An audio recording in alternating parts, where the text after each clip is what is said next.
Hey everyone, thank you for tuning in for another website audit. If this is your first time tuning in, I love to go live and review some volunteers' website for design, copy, and SEO to give some feedback on how they can improve their website. And you can probably take some of the same advice and improve your website. So, today we are looking at Hillary's website. Hillary runs Nutrition Unbound, which you can see here on screen. So let's just get into it. So right now we're on the top of the home page. We have a clear logo, a few links.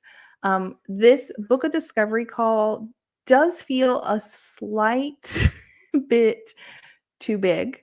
I'm all for making buttons very obvious, very clear, easy to find. I love that it's one of the brand colors. It stands out against this kind of darker background, but it does feel a little too loud. There's, big, and then there's a little bit too big. So I would reduce the font size. Honestly, I would match it to whatever the font size is of these navigation links over here so that it feels more consistent. Just because this feels a little too much. Love this picture of you cooking. This gives great context, is relevant to what you do. So I love that. I do think this heading is a little bit too long and wordy.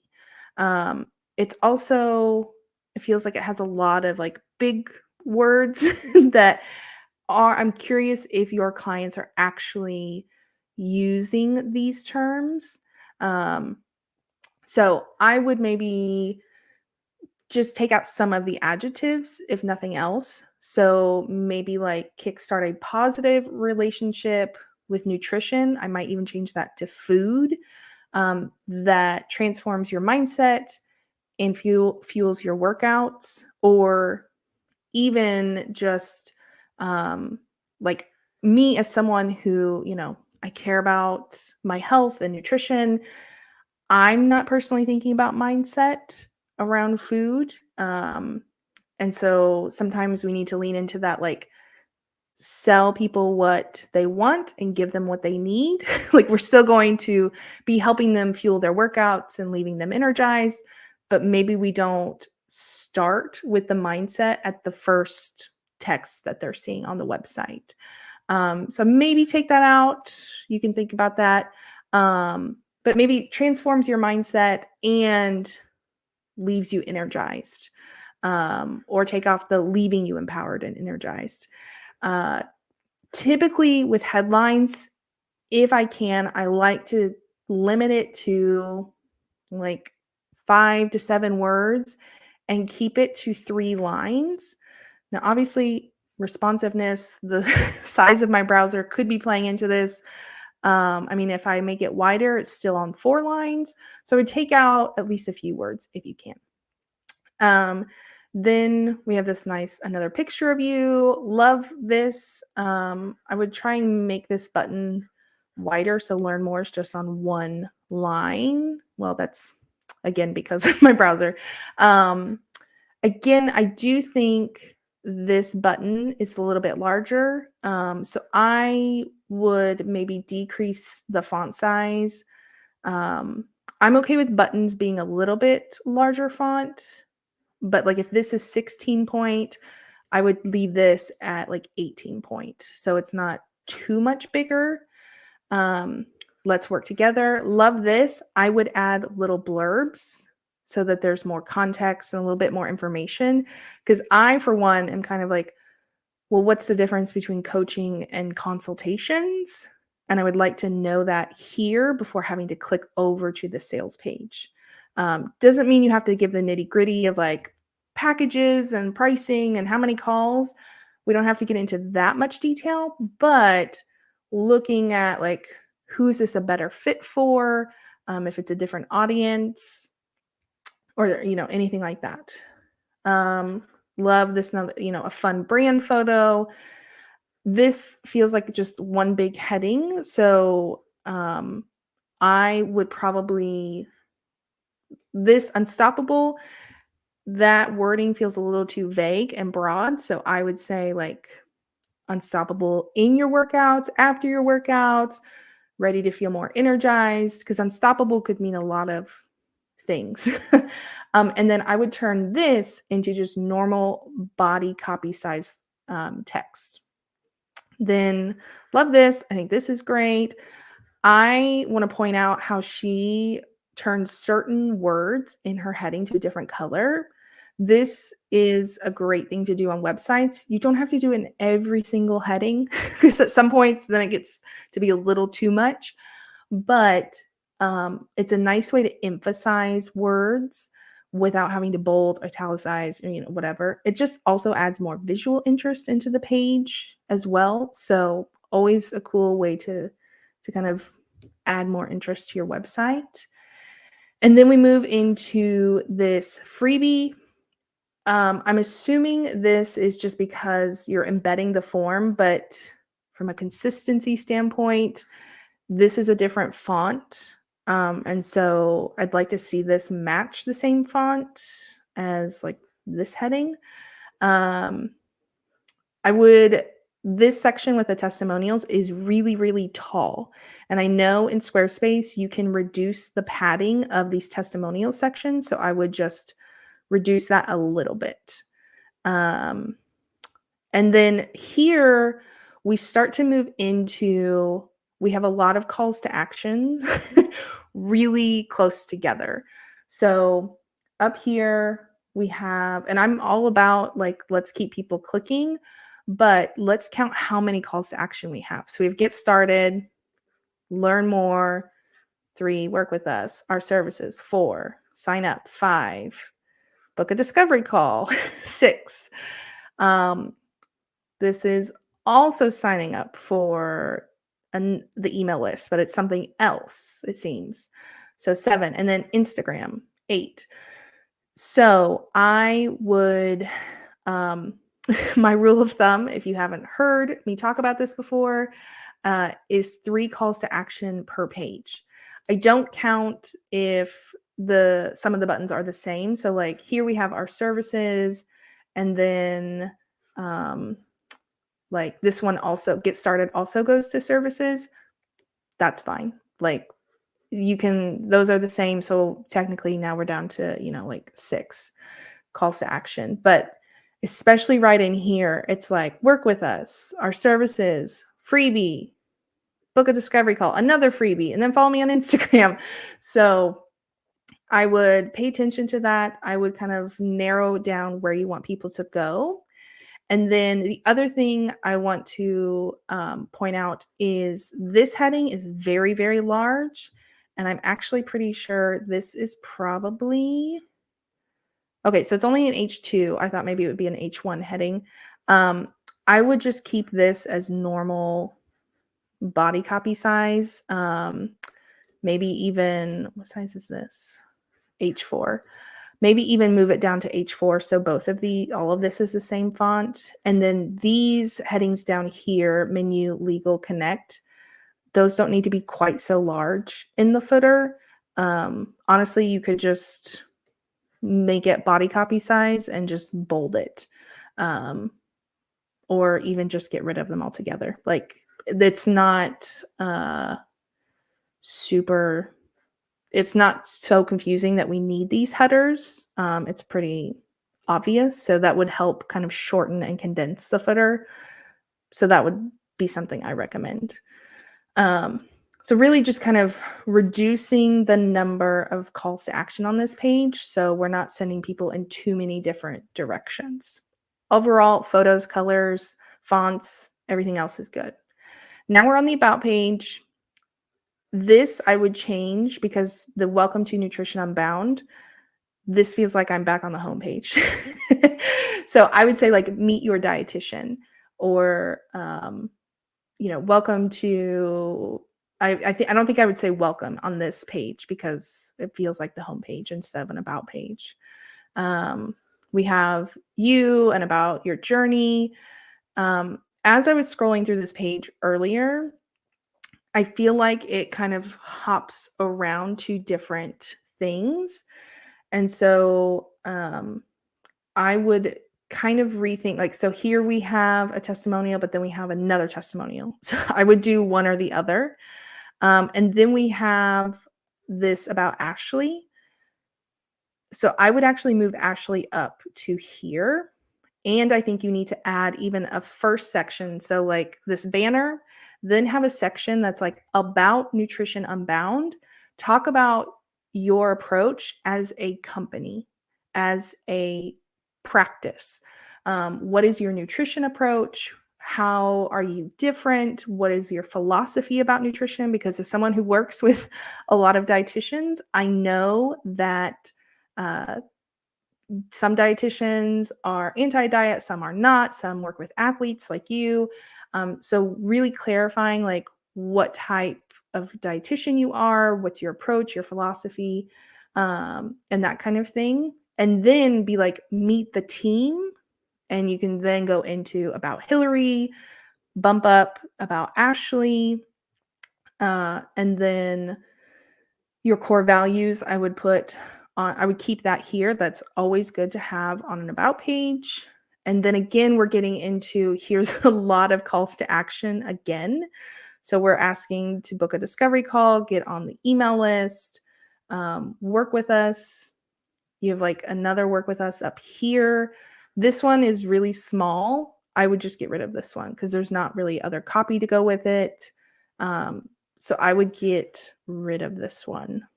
So I don't feel like the page is too long in general. I just feel like it's kind of scattered and doesn't have a good flow, and we're sending people again in too many different directions. And then the services page, on one hand, I love that you have set it up so that people can quickly see what you offer, but also click to jump down to that part of the page. Very good for user experience, but this makes the page very, very long. And so from a better user experience standpoint and from an SEO standpoint, I would actually separate all three of these onto different pages, because then you can fully talk about each offer without feeling like, I mean, you do go into quite a bit of detail, but right now I'm like scrolling through the one-to-one coaching, and then all of a sudden now it's youth athlete. And so you do have quite a bit of information, but I'd love for you to not feel like, I mean, anyone that I've ever talked to that has all of their services on one page tends to feel like, well, I don't want it to be too much. I don't want it to feel cluttered. And so separating them out can be better. Then you also have an entire page to optimize for SEO for nutrition coaching and youth athlete nutrition coaching and that kind of thing. And I know from the SEO that I've done for other clients that nutrition coaching and athlete nutrition coaching are very good for SEO. So I would highly recommend swapping that out. I know, I'm I'm like fairly certain you're in Squarespace. You can duplicate a page inside Squarespace and then like go delete certain sections. So I would take this page currently as is, duplicate it 2 more times, and then have like the one that's like, okay, nutrition coaching, delete everything else. Then the next one, like delete everything except the youth athlete. Then you don't have to start over from scratch. Just wanted to share that. Blog, this is pretty self-explanatory. Love this, that you have it set up, the grid. I always love a grid because people can kind of see more at one time. And then blog pages themselves are pretty simple. Like, love that you still have a call to action. You do have 2 back-to-back, plus then Instagram again. So I would maybe think about getting rid of one of these right here. And then I just want to make sure that you are, I would put one, if you're going to have a call to action to your services, like make it stand out more. But also, I love to have people just include an opt-in on every single page, because people are coming from Google. They probably don't know you. that this is their first interaction with you. So while I'm not opposed to saying like, hey, you can work with me, um, it can be sometimes an easier conversion, an easier transition to go from like totally new person to the brand joining for a freebie versus like totally new. I'm just going to like hire this person right away. Not to say you can't try both and have both, but I tend to lean towards more freebies first. And then contact page, pretty straightforward typically. The FAQ I think is good to have here. I would also add FAQ to each of your sales pages once you separate them, and get really niche into the questions for each particular service. You can keep these here as well because FAQ is typically at the very bottom of the sales page. Some people might miss it. And so keeping this here is totally fine. So I love that. And then I just want to see, does this go? Okay, perfect. I would probably on this page, you could keep the FAQ, but there's no need to say get started again because they've already clicked to like book a discovery call, and then take off the email list because we want them to book the call. I would also add just a short paragraph right under book your discovery call and say like, this is a free call. We can talk about like what you're currently struggling with. Give them kind of a broad overview of like, either you're going to ask them questions, they can ask you questions, or both. What exactly are they going to talk about? Because some people who are not in the business world may not know what discovery call is.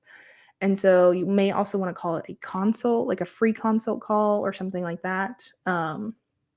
Maybe you're finding most people know what that means, but sometimes I tend to tell people like, not everyone in the business world knows what a discovery call is. And so just also giving some context of like, we'll talk about XYZ. I'll tell you if we're a good fit or not. Doesn't have to be super long or a ton of information, but that's what I would recommend.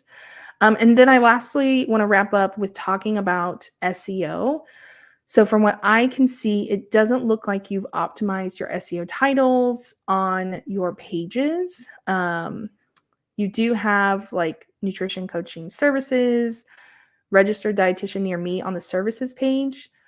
Using registered dietitian near me doesn't typically work because the way that the near me searches work in Google, it is very location based. Like Google knows where people are located, unless they've like completely turned that off.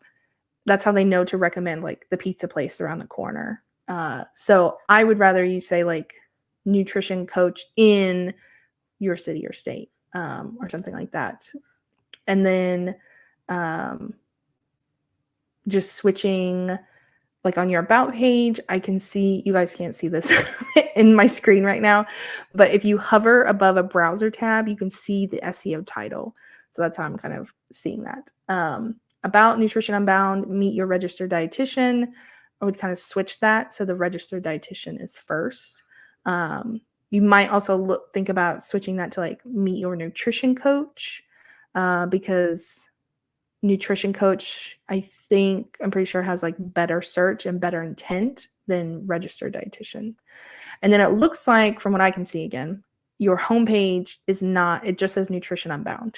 So I would add some keywords here about, again, you need to research it, but maybe something about like performance, nutrition for athletes, and then like, dash Nutrition Unbound, just so we have some keywords in your homepage title. But then you also always want to make sure that you are adding keywords onto the page. So especially in your headings. So if you decide to use like performance nutrition for athletes or whatever you decide, nothing right here says performance nutrition or athletes. And so we want to include some of that. And then right here, instead of your personal wellness guide and support, I would say like your personal nutrition coach for that SEO benefit. So switching up some of your headings, not just on homepage. I mean, right now I am talking about homepage, but looking at this at the whole, when you're looking at the whole of your website, think about adding keywords, not just in the page titles on the back end, but on the page itself. So overall, like really cohesive, very clear, not cluttered. I just think some of the font sizing, switching up some of the wording here and there, I think would really help everything kind of come together a little bit better. So if you have any questions, anybody watching, if you want me to clarify anything, let me know down in the comments. Go check out Hillary and her website, her Instagram. I will link those in the video description. And otherwise, I will see y'all in the next video.